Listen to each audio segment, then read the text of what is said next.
যুক্তরাজ্যে ইলেকট্রিক গাড়ির মালিকদের জন্য বড় পরিবর্তন, ট্যাক্স চালু হচ্ছে। রাজ্যে 2025 সালের 1 এপ্রিল থেকে ইলেকট্রিক গাড়ির উপর ভিইডি চালু হচ্ছে। এতদিন ইভি মালিকরা এই ট্যাক্স থেকে মুক্ত থাকলেও এবার নিয়ম পরিবর্তন হচ্ছে।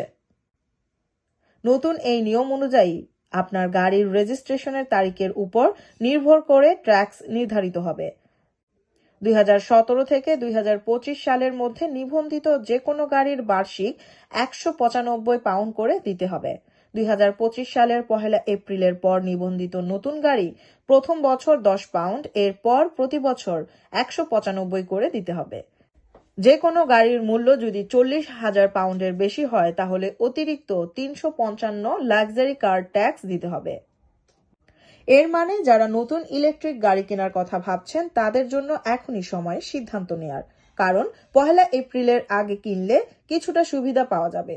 তবে এটাও মনে রাখা জরুরি, ইলেকট্রিক গাড়ি চালানোর খরচ এখনো বেশ কম, প্রতি মাইল মাত্র 6 পেনি, যেখানে পেট্রোল বা ডিজেল গাড়ির ক্ষেত্রে তা 16 থেকে 17 পেনি। সরকার ভবিষ্যতে লাক্সারি কার ট্যাক্সের সীমা পরিবর্তন করার চিন্তা করছে, যাতে দামি ইভি গাড়ির উপর অতিরিক্ত চাপ কিছুটা কমানো যায়। ইলেকট্রিক গাড়ির মালিকদের জন্য গুরুত্বপূর্ণ ঘোষণা এসেছে। যুক্তরাজ্যে 2025 সালের 1 এপ্রিল থেকে ইলেকট্রিক গাড়ির উপর ভিইডি চালু হচ্ছে। এতদিন ইভি মালিকরা এই ট্যাক্স থেকে মুক্ত থাকলেও এবার নিয়ম পরিবর্তন হচ্ছে। নতুন এই নিয়ম অনুযায়ী আপনার গাড়ির রেজিস্ট্রেশনের তারিখের উপর নির্ভর করে ট্যাক্স নির্ধারিত হবে।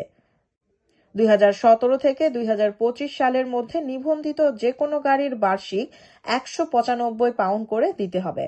2025 সালের 1 এপ্রিলের পর নিবন্ধিত নতুন গাড়ি প্রথম বছর 10 পাউন্ড, এরপর প্রতি বছর 195 করে দিতে হবে। যে কোনো গাড়ির মূল্য যদি 40,000 পাউন্ডের বেশি হয় তাহলে অতিরিক্ত 355 লাক্সারি কার ট্যাক্স দিতে হবে। এর মানে যারা নতুন ইলেকট্রিক গাড়ি কেনার কথা ভাবছেন তাদের জন্য এখনই সময় সিদ্ধান্ত নেয়ার, কারণ 1 এপ্রিলের আগে কিনলে কিছুটা সুবিধা পাওয়া যাবে। তবে এটাও মনে রাখা জরুরি, ইলেকট্রিক গাড়ি চালানোর খরচ এখনো বেশ কম, প্রতি মাইল মাত্র 6 পেনি, যেখানে পেট্রোল বা ডিজেল গাড়ির ক্ষেত্রে তা 16 থেকে 17 পেনি। সরকার ভবিষ্যতে লাক্সারি কার ট্যাক্সের সীমা পরিবর্তন করার চিন্তা করছে, যাতে দামি ইভি গাড়ির উপর অতিরিক্ত চাপ কিছুটা কমানো যায়।